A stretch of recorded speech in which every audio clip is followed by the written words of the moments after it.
Elon Musk কি পারবেন আমেরিকার ভবিষ্যৎ গড়তে একেবারে ভিন্ন পথে? এই প্রশ্ন এখন ঘুরে বেড়াচ্ছে রাজনৈতিক অঙ্গনে।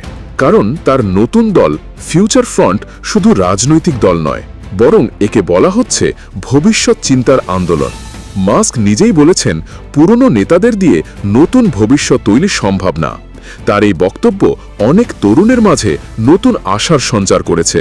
বিভিন্ন জরিপে দেখা যাচ্ছে, যুক্তরাষ্ট্রের 18 থেকে 30 বছর বয়সী জনগোষ্ঠীর একটি বড় অংশ এই নতুন দলের প্রতি আগ্রহ দেখাচ্ছে।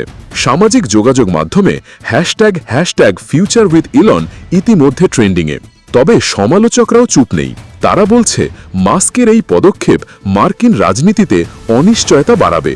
তবে ইলনের জবাব একটাই, যারা সাহস করে এগোয় ভবিষ্যৎ তাদের হাতেই থাকে।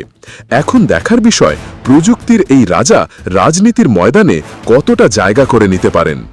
এরকম আরও গুরুত্বপূর্ণ নিউজ পেতে সাবস্ক্রাইব করুন আমাদের ইউটিউব চ্যানেলে। Where you can direct a voice, create realistic dialogue, and so much more. Edit these placeholders to get started.